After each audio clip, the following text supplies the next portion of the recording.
What people see is a finished piece of jewellery shining in a display. What they don't see is the stress, the skill, the late nights, and the obsession with getting it right. In today's episode of Ready Steady Business, I'm sitting down with James from MD Jewellers, a goldsmith and jewellery designer, to talk about the reality behind the craft, the wins, the challenges, and the passion that drives it all. No scripts, no filters, just real conversation. This is Ready Steady Business. Ciao, James.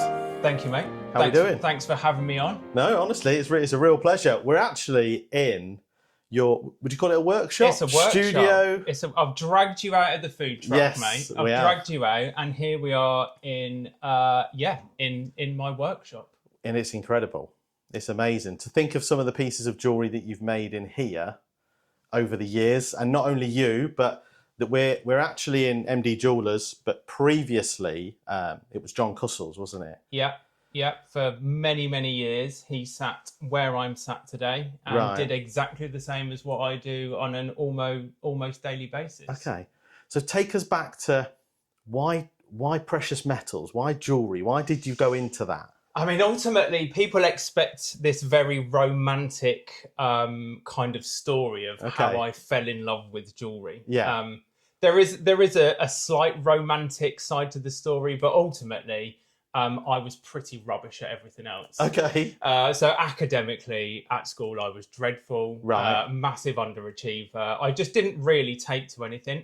Yeah. And I'd had a few part-time jobs, just tried college, didn't do very well there, Okay. but I had an ability for designing things in three-dimensional forms. Right. Okay. So I ended up doing some silversmithing, Mhm. and the guy that ran the silversmithing course was like, "You should do this."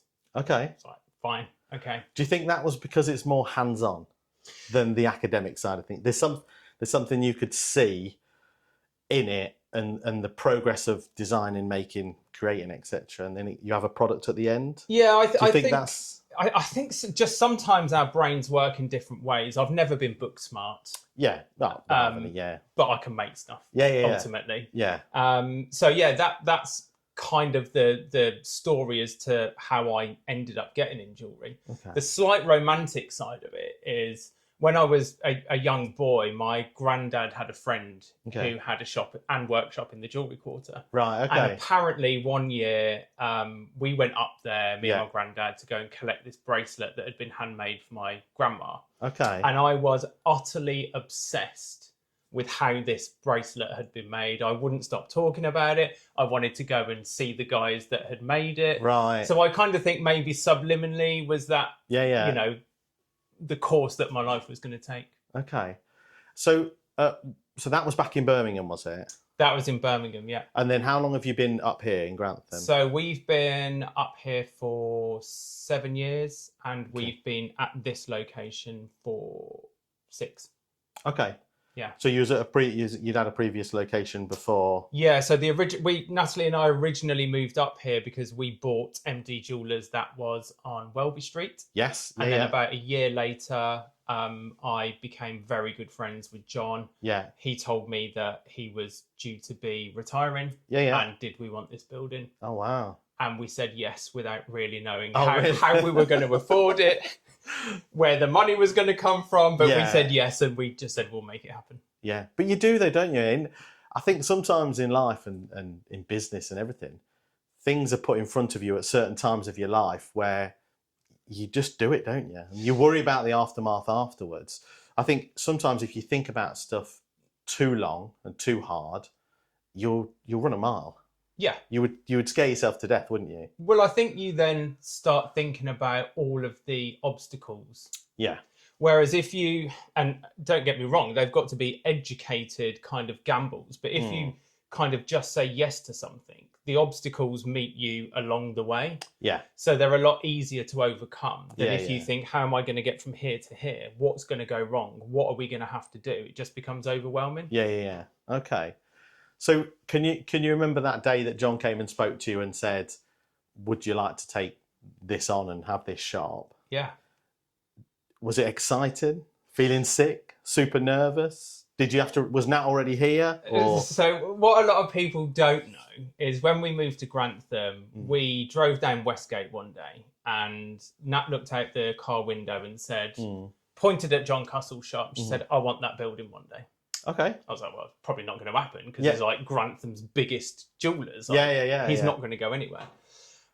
So fast forward then, a year or so, John had been coming into our shop on Welby Street and saying, "Come and have a look at my workshop." And I was like, "John, I will. Like, I want to." But at the time, I was travelling every night after work to Nottingham to go and use a workshop there that a friend of mine was allowing me to use. Right. So I was finishing work at 5, driving to Nottingham, getting home at like 3-4 o'clock the following morning, and then getting up and going to work. Right. So there was no time for me to come down. Anyway, one day I said, "John, I'm gonna pop round." He said, "Oh, bring Natalie with you." Yeah. So he showed us everything, showed us the shop, took us upstairs because we've got loads of space upstairs. Oh, okay. And we were stood not far from where I'm sat now, and he said, "I'm gonna retire. Yeah. Do you want the building?" Okay. And we were like, "Oh my god, yeah, it's happening!" Yes, we do. And then we walked out the shop and we're like, "How the hell are we going to do this?" Yeah. But isn't it funny that like me and my wife, we're big believers in manifestation. Like, we believe in all that. Yeah. We believe in if you think of it for long enough, see it, and talk about it all the time, then it does come. So go back to when you and Nat drove past, and she was like, "I want that shop." You've now got that shop. Yeah. It's crazy how the world works in them funny kind of ways, isn't it? Yeah, I mean, I am also a firm believer of positive manifestation. Yeah. I think sometimes you need to be a little bit realistic about. Of course you do. I'm manifesting that we turn over £10 million this year. Yeah. It's not going to happen, but we can manifest things incrementally. Yeah. And I do believe that's the way the world works. But equally as well with business is having contacts. Yeah.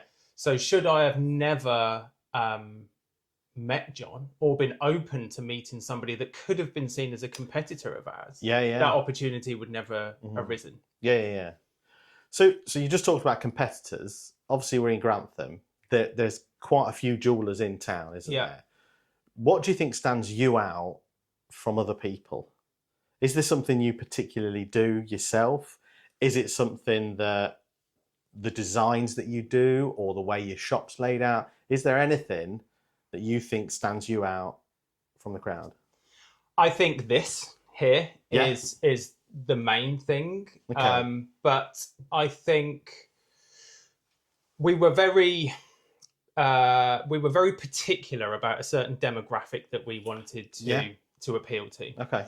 It's a wide demographic, but it's ultimately people that want a level of service where you can sit down in a consultation room. Yeah. You can be in a retail environment that looks modern and refreshed and is easy to walk around and navigate.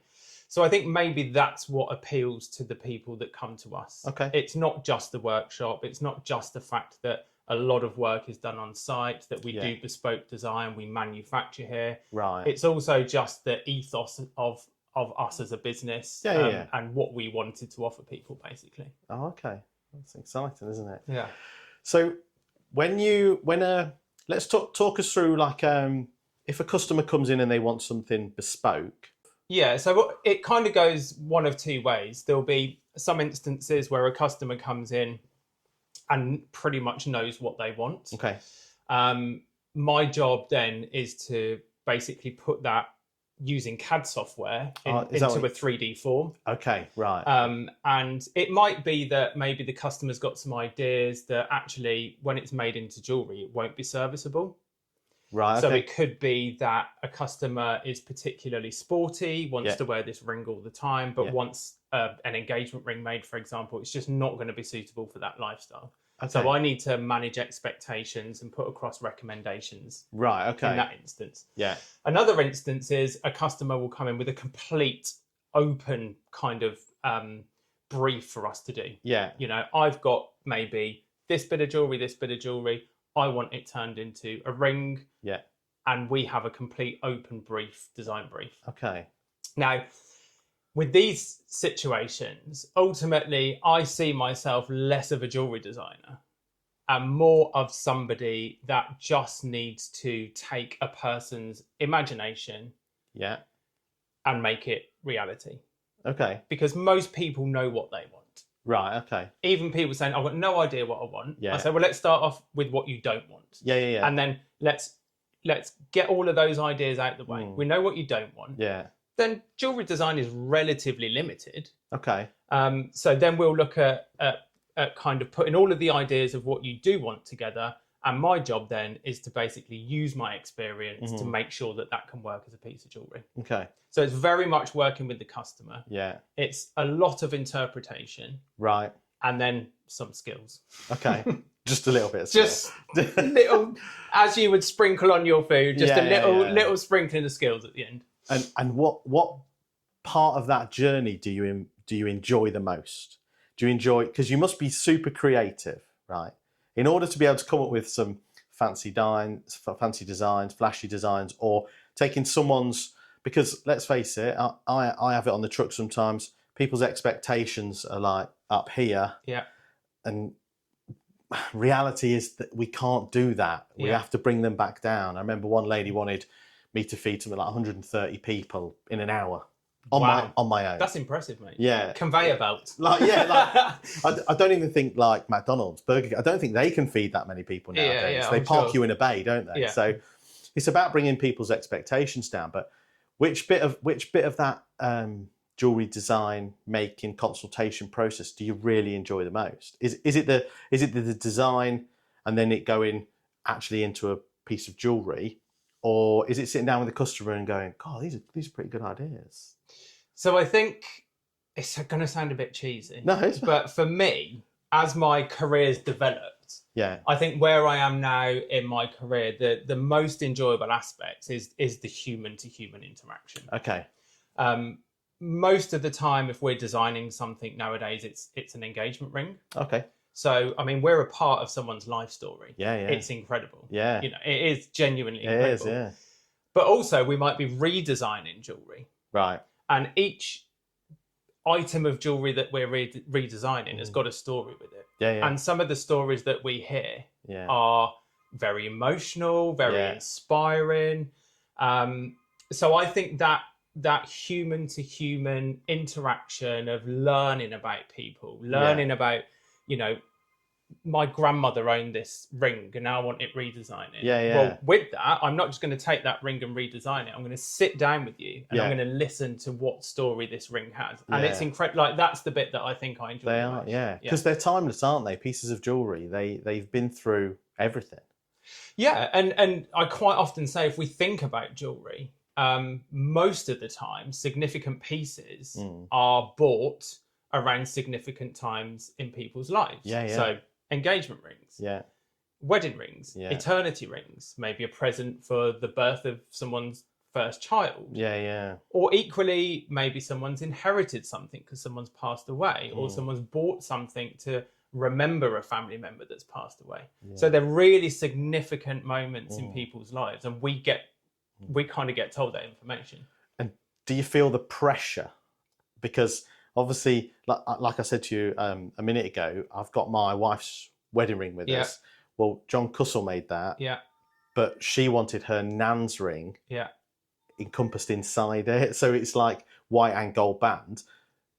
Like you've just said, that's someone's like heritage or they've got it back. Like, that must be a lot of pressure to be tinkering with it or polishing it or working on it. Do you feel pressure? I think where I am now, I mean, I've been doing this, 22 years. What? Really? 22 years? 22 years. You don't look that old, mate. You don't look that old. Trust me. So I think I don't feel pressure so much now. I mean, there's certain jobs that we do which do carry a huge amount of pressure. For example, if we're reusing a customer's gemstones, gemstones aren't repairable. If they break, under my watch, under my work, that's irreplaceable. We can't get another gemstone exactly like that. We can get a replacement that might be the same color, the same quality, but we can't stick that gemstone back together and use it again. Okay. But I don't think I feel pressure in so much as doing the work because I'm confident with my ability. Yeah. I think it's more of a pressure that is the customer going to be happy with the finished piece? Because I could have done my job as best as I ever could. Yeah. But I'm going to present this ring to a customer. Okay. And are they going to be happy with it? Right. That's the pressure. That's the pressure. That's the pressure. Yeah. That's big pressure, isn't it? So yeah. Wow. Okay. Just thinking about it, like, yeah, you don't realise people don't realise in business in general that the making, the creating, like I find my day-to-day job, so what I say day-to-day, like making food and talking to people, relatively easy. Yeah. But like you've just said, like, because you've honed your skills over the years, like to change a bit of jewellery or to add stuff to it or to design and create something, you find that bit okay. But the pressure comes when you're passing that little bit of jewellery or big bit of jewellery to a customer to see their expectations. So do you know when they come in and you give it to them, are you like, oh my God, I hope they like it? Like, I manage expectations as best as I can. Okay. So if I think I'm being asked to do something which is unachievable with what I've got, I'll be honest. Right, okay. If I think a ring, for example, we don't just do bespoke and design, we do a lot of repairs. If I bought an item of jewellery that needs some serious restoration, if it's beyond that point, right, I will be honest. You'll be honest. I'll be honest, because what's the point in not being honest? Well, it's your name, isn't it? It's my name. We're in a small town. Yeah. If I upset somebody, which I never intend to do, no, word can travel pretty quick. It can. But a bit like you, I mean, if you were, let's say you were trying out a new recipe, a new dish or something like that. You've done it. You've smashed it. It's the best thing you've ever cooked. Yeah. But you're going to give this to maybe a research team. Could be your kids. Who probably some of the biggest critics. They are, and they eat it, and you're going to be like, are they going to like it or are they not? Yeah. So it is, I think, anything that we as business people do that's in a customer service, particularly with products that we're responsible for, there's a level of anxiety sometimes when you're handing that final item over. No, there is. There really is. So another question for you would be, how important do you feel that like social media and video is in business nowadays? Because it's gone crazy, hasn't it? The internet is everything. Yeah. Like, and without a social media presence or Facebook, Instagram, etc., Google, like, I don't think some businesses wouldn't exist without those sort of things. So do you spend a lot of time on social media, actually creating or not? Or does Nat do it? Or so the whole team has a role in our social media kind of profiles and presence to a degree. Yeah. And in that, I mean that, everybody within the company has access to our social media accounts. Yeah. However, not everybody's creating content. Mm-hmm. So the most popular content for us is behind the scenes. Yeah. People want to see it being made. People want to see what's going on. Exactly the same with the burgers and that. They'd rather see the process than the end product. They're not really bothered about the end product. No. Which is crazy because you put all your effort into the end product to make it look pretty, and all they want to see is the process. Yeah. And certainly, I mean, I don't spend a lot of time on social media myself. I mean, I don't actually use social media personally at all. But in kind of researching what's trending, certainly on TikTok and on Instagram, very relatively short but very exciting, impactful behind the scene videos seem to be the ones that get the most kind of exposure. The issue with that is I'm making jewellery or I'm repairing jewellery. Yeah. And I'm having to stop and start to film it. And then, as you know, the editing can take hours. It can take a long time, But then what we have to be conscious of as well is the customer going to be happy for us to share? Okay. So we have to get that consent. Right, okay, yes. And then we don't want to release a video of something that we've made before someone's going to show that jewellery themselves. You know what I mean? So I wish we could do a lot more. It's just time. Yeah. Ultimately, it is very time consuming, and ultimately, you don't really get paid for it. No. So it's an advertisement in a way, but I totally get it. So shall we polish my wife's wedding ring? So this is my wife's ring that I was talking to you about, and you said you guys were going to clean it while we're here and while we ask you some questions. John Cussell made this ring, and it encompasses not my nan, but Victoria's nan's wedding ring. So when you say about pressure of working on people's bits, so here it is. Excellent. Did you just say this is something you've done before, or? Yeah. So I don't think it was last year. I think it might have been year before. We had a gentleman that had got his grandfather's gold ring, very sentimental. Yeah. Wanted it included into his wedding ring. Okay. But he wanted his wedding ring to be platinum. Right. Okay. So what we did was exactly what John did. Right. Okay. Is we kind of encompassed the original sentimental gold ring with a platinum outer. Okay. Therefore, when he's wearing it, it looks like a platinum ring, but in contact with him all the time is the sentimental piece. So. And how difficult is it to do that sort of thing? It's not easy. Is it not? It's not easy. And that's where the technicality comes into it. And maybe sometimes we have to consider this when we're talking to customers and managing expectations. So platinum has got an incredibly high melting point. Okay. Gold doesn't. Ultimately. So if we're fusing two things together, we've got to make sure that one element doesn't melt before the second element is hot enough for the solder to glue the two together. So it's not that's where the skill comes in. Oh, okay. Yeah. So it's quite technical then. It's very technical, yeah. Right, yeah. Okay. No, that's cool. One other question I've got before we do that is, do you ever remember the first piece of jewellery that you made? I don't remember the first piece of jewellery that I made, but I remember the first piece of jewellery that I worked on. Yeah? Yeah. Do you want to say what it is? I'm happy to say. Yeah. So back in the day when I lived in Birmingham, and I traipsed around the Jewellery Quarter one day with my CV, which was probably useless, but I did it all the same because that's what we did. Yeah. And saw an advert that a guy was taking on an apprentice. Okay. So I knock on the door, meet this guy, and he's like, yeah, sure, do you want to come in? Okay, yeah. Right. We're going to do a bench test. Yeah. I was like, okay, bench test. So he gave me a signet ring that had got an oval head. Right. And it needed to be converted into a heart-shaped head. Okay. And he said, I'm going to leave you alone, crack on with it, right, and let me know when it's done. Okay. Okay. Right. And I did it. And you did it? And I don't know how, because the only previous experience I got was basically doing a very short-term silversmithing school. We didn't touch gold. Okay. But I don't know if it was just a level of really not knowing what I was doing that much that I just thought I'm going to go with it because I have nothing to lose. You've got no other idea. But yeah, I mean, that bagged me an apprenticeship. Wow. There and then, yeah. There and then? Yeah. That doesn't happen anymore, does it? No.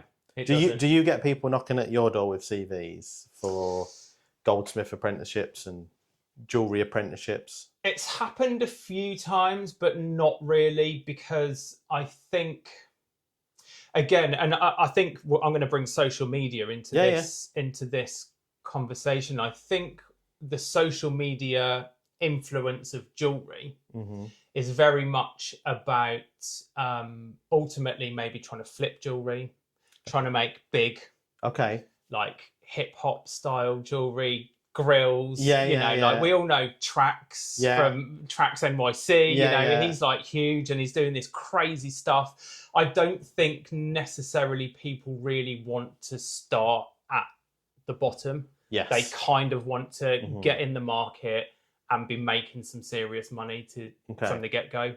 Which some people do, and fair play to them. But I don't think many people nowadays want to be getting dirty, earning minimum wage, and spending 10, 15, 20 plus years perfecting their craft.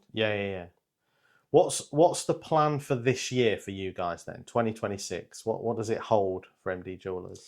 Well, I'm talking to you on the day that I just released a post, kind of saying that all the metals have gone through the roof, haven't they? So for us, metal prices have changed the way that we are planning the year ahead. Okay. We're not sat on a a money tree where we can just keep 100%. smashing it into the business. And equally, our customers aren't either. Yeah. So what are we doing for 2026? We're going to be very conscientious with the products that we buy. Yeah.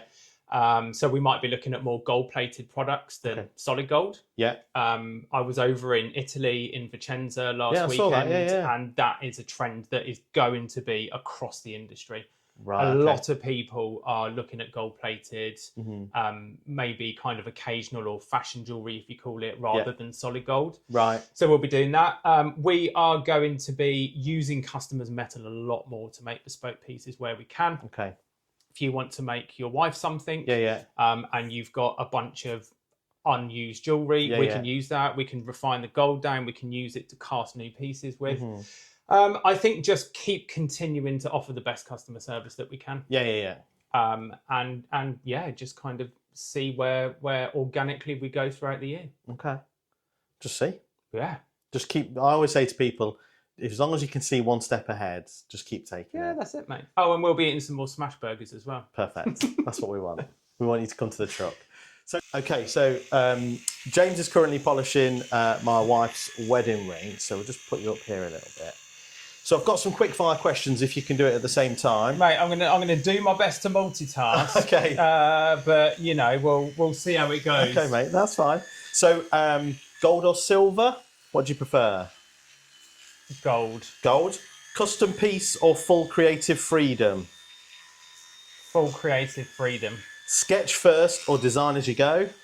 Sketch first. Okay. Most stressful job, resizing or repairs? Repairs. Okay. One tool that you couldn't work without in your workshop? My microscope. Okay. And are you an early mornings or a late night in the workshop kind of guy? Both. Both. So just all the time? It depends on the time of year, but pretty much I am both of those things. Oh, really? Early morning and late nights, yes. It's crazy how many hours people have to put in now, isn't it, to keep your business going and keep doing stuff. And I mean, Christmas time, which as most people in retail will understand, it's our busiest time. It's not unheard of for me to be awake at 4 o'clock, down here at 4:45. Oh, really? And work until past midnight. So yeah. We put the graft in, don't we? When you've got your own business, we've got to. You've got to. Also, when I walked in earlier, I saw that you won Business Person of the Year. So congratulations on that. Well, congratulations to you. I'm old news now, mate. You're still relevant and current. On this year. Exactly. You were, 2021? 2021, yeah. Right, okay. Yeah. And you've also won the John Cussell Award. Yeah. What did you say that was? 2024, yeah. The 2024. John Cussell Independent, which was a huge one. Yeah, that's massive, that is, isn't it? It's a big one for us, yeah. No, really, really good. So do you still see John Cussell's family? I do. Well, at this year's Business Awards, I was sat with his daughter Amy and his wife Jenny. Okay. So I'm very much in contact with them both. We don't often see each other, but we're in contact via text or whatever, just touching base. And Jenny likes to ask how business is going. Okay. And it's great. It's good. That's good that you've still got that connection, isn't it? Yeah, definitely. Yeah. That is really, really good. So let's get back to a little bit of business. Oh no, in fact, let's talk food let's talk food. I love food. I love food. I love food. So what's an evening meal look like in your household? What are we making for an evening meal? Are you quite creative in the kitchen? I love cooking. Oh, you do, yeah? But as I've mentioned, I'm quite often at work. Yeah. It's very rare that we sit down for dinner together. Okay. But on the occasion that I would be at home, I will pretty much eat anything. Yeah. And I'm very open to Googling a recipe and just giving it a go. And just trying it. Yeah. Okay. Yeah. Well, you've said that you're super busy. Do you bring lunch in with you? I'm not very organised. Okay, so no. No. So if you don't bring lunch in, do you eat lunch? I sometimes eat lunch. Okay. Yes. And what can lunch look like? It can be anything from leftovers from last night, which could be maybe like a bolognese. Or I've got a huge thing for lasagna at the moment. Oh, have you? I go through phases. Yeah. So lasagna is a big thing of mine at the moment. Okay. We've got a little air fryer here, so cool. I can chuck it in the microwave, cook it, air fryer it afterwards, get that crispy crust on it. Lasagna's always better the day after. It's never. I don't think it's good. The day you make it, you should leave it. Let it set. Cut it up into bits when it's cold, and then eat it the next day. Lasagna is much better. Yeah, or it might just be a sarnie. Yeah, sarnie and a bag of just crisps. a grab and go, like. That's it, mate. And what's your filling? Filling of choice for a sarnie? Oh, filling of choice would probably be. It'd probably be coronation chicken. Really? Yes. I didn't have you down for that. Absolute like curry belter. chicken. Yeah. Love it. Yeah. Okay. And do you get much spare time? No. If you were to have a little bit more spare time, what would you get up to? I think I would get outdoors a lot more. I would get some fresh air. Okay. Hopefully some sunshine as well. Because as you can see, this room has no natural daylight. There's not a window in here, is there? I think I'm probably 35% vampire at this point now. Okay. So I'd see some daylight. Yeah. Get some fresh air. I love snowboarding. I love mountain biking. Okay. And you're off snowboarding, aren't you? I'm off snowboarding next week. Next week? Yes. Okay. Yeah, so let's hope I can still make jewellery when I'm back. Do you ever worry that, when you go away, touch wood, because snowboarding's quite active, isn't it? It's very active. It can be dangerous. I mean, I have broken things, parts of my body previously. I don't worry because we've got very good insurance. Cool, yeah. So ultimately, this is going to make me sound like I think I'm a Hollywood celebrity. No, yeah. But I actually have my hands insured. Oh, okay. So should I happen to fall over and break my wrist, I'm fully insured for loss of earnings and for ultimately somebody that I know that is of an equal standard of me to come in and do the work for us. Really? Yeah. Wow. Yeah. That's cool. That doesn't mean you can start removing my fingers. No, it doesn't. No. Do you? So whereabouts are you going snowboarding? Chamonix in France. Yeah. Yeah. And is there plenty of snow at the minute? Well, mixed reports. Certainly high up, the snow is good. There's some good powder dropping. Yeah. But to be honest, I don't think it really matters how much snow there is or isn't. Yeah. It's just a break. Well, I think it's going to come down to if it's a relaxing break or a stressful one. Because I've not snowboarded for 11 years. Oh, okay. So it's going to be interesting, mate. Yeah. And have you got all the gear? Got all the gear. Okay. No idea. I was going to say, have you got any idea what you're doing? Is Nat going with you? No, it's a boys' trip with me. And funnily enough, a couple of local business owners. Oh, really? Yeah. That's pretty cool, isn't it? Yeah. And how have you met those boys? Through the shop. Through here? Through customers, they're customers. Yeah. We've just kind of made that step towards friendship. I got invited out. Yeah. I don't do a huge amount. So I was like, let's go. That's cool, isn't it? Yeah. So through having a business, starting a business, because you're not from Grantham, are you?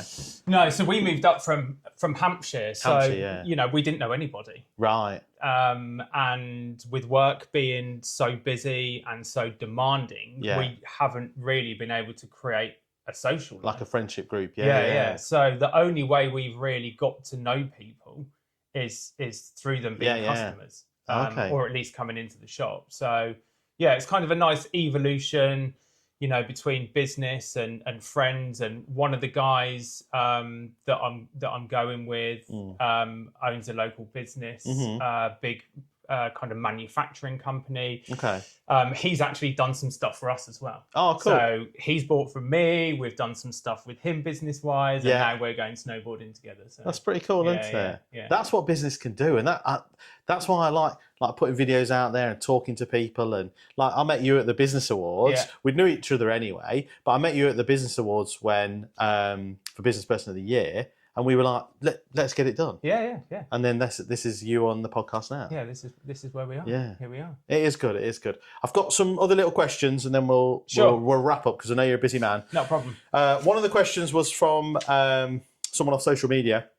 Yeah. They messaged and said, "What's the most expensive piece of jewellery you've either ever made or worked on?" So I get asked this all the time. This is the number one question. It's because I get it asked involves money. Yeah. And it's obviously value. Jewellery, like you've just said a minute ago, is expensive. Yeah.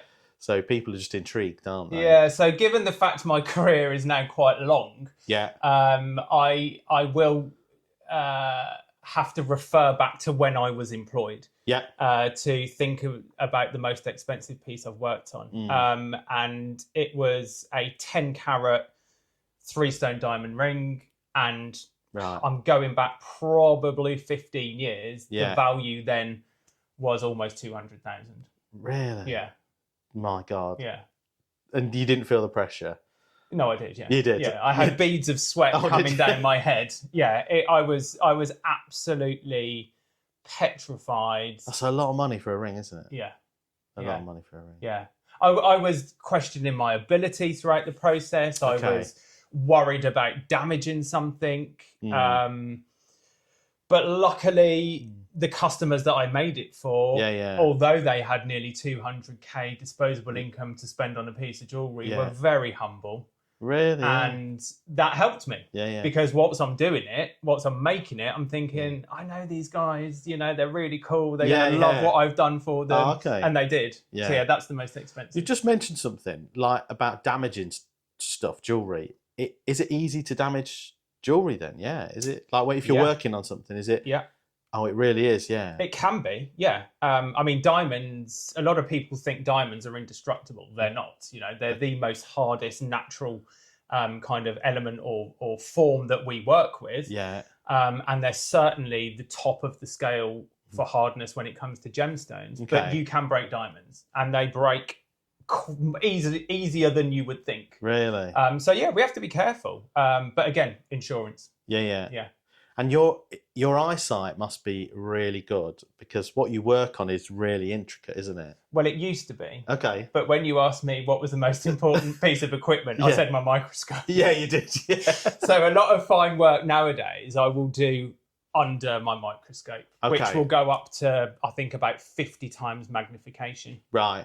And if I'm doing something under this under my microscope, under that magnification that looks good to the naked eye, it's going to be perfect. Right. Okay. So that is, I wouldn't say it's because my eyesight has deteriorated. It's more of an advancement in technology. Yeah. So back in the day, 20 years ago, we would wear this little headband with goggles that came down, and that was a 2 times magnification. Right. And that's what there was. Wow. Whereas now with technology advancing, we've got all sorts of stuff we can use. But you must have really fine motor skills in order to look through something and use your hands at the same time. Do you use both hands, or you got like a? I use both hands, but I quite often say to people, it's a bit like doing brain surgery sometimes, I find. Okay. Because you've got 2 hands independently working, you've got fire over here, you've got jewellery, you've got things that can burn, things that can shatter, you've got the conscious of my customer has had this jewellery in her family since the early 1800s or whatever. And I will literally calm myself down. Right. And I will hold my breath when I'm doing certain things. Okay, yeah. Because even your breathing in and out can disrupt your hands. Yeah. So I'll hold my breath, lower my heart rate, get it done. So it's not just making a piece of jewellery, is it? No, mate. And this is what people don't see behind the scenes, and this is why I love doing this sort of thing. Have you made anyone famous a piece of jewellery or worked on a piece of jewellery? I have, yes. Do you want to divulge? Yeah. So again, previous,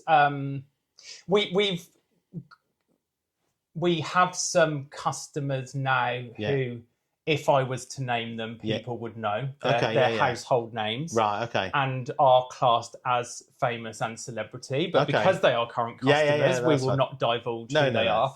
Historically, I didn't work on a piece. I made a piece that was given to Joanna Lumley.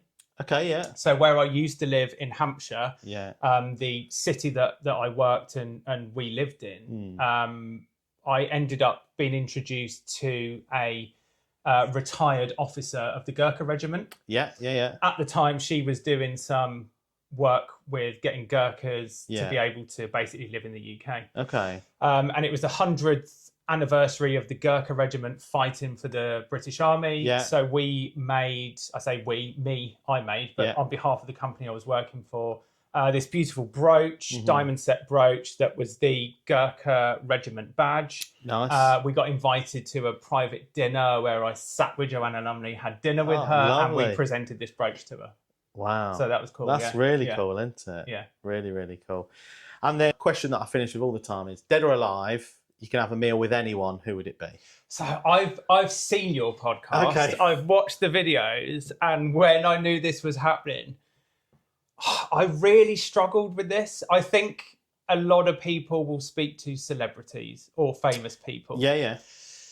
I don't know if that's relevant to me. Okay. I think there's probably a bit of a heart jerker on this. Yeah. I think it would actually be my dad. Okay. I think Yeah. I would like to just sit down, have dinner with my dad. And again, I'm going to bring this back to business. I'll be like, mate, are you proud of me? Yeah, yeah, yeah. Like, are you happy with what I've done? Like, from being this kid at school that, you know, was very energetic, had zero concentration, not very academic, to now here chatting with you in my workshop, having your own business, making jewellery, you know, like winning awards. How are we doing, Dad? Do you know what I mean? So I think that it would be him for me, yeah. And one last question. Was your dad a goldsmith or silversmith or in the jewellery? No. I am the first one in the family. Oh, okay. Yeah. Okay. I'm sure he'd be super proud, mate. I'm sure he's super, super proud. Nat and Mark from Vepwear. I don't know if you know Vepwear. They're just based on Alma Park. I am aware of them. Cool. Yes. They make my T-shirts, so just these branded T-shirts. And I always give a gift for people coming on. I got Nat a new one. Didn't know what sizes to get, so I just got one black and one grey. They've got Nathan's Kitchen Co, so you don't have to wear them out. If you mate, don't want it, you will, fine. guys, you will see me on an Instagram post repping this very soon. I just hope you're not expecting for some free jewellery from me, mate, because we're going to struggle with that. But just so you let you know, guys, I am not charging him for polishing this ring. Oh, I appreciate that. Yeah, thanks very much. Well, look, thanks for coming on. Thanks for taking a bit of time out of your busy day, busy schedule. Business is difficult. If there was one piece of advice you could give to someone who was starting a business in this day and age, whether it be a jewellery business or any other business, what would you say to them? Like, one piece of advice would be, I think, believe in yourself. Okay.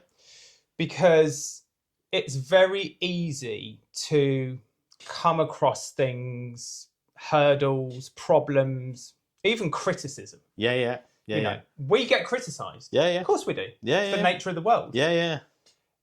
Believe in your ability to do something. Yeah. And prove that to yourself. Yeah. And then ultimately you will be proving it to other people. Okay. That would be my one takeaway. So just believe in yourself. Believe in yourself, yeah. Yeah, we can all do it. We can all do it. Through hard work, graft, determination, you can get anywhere in life. Yeah, you can.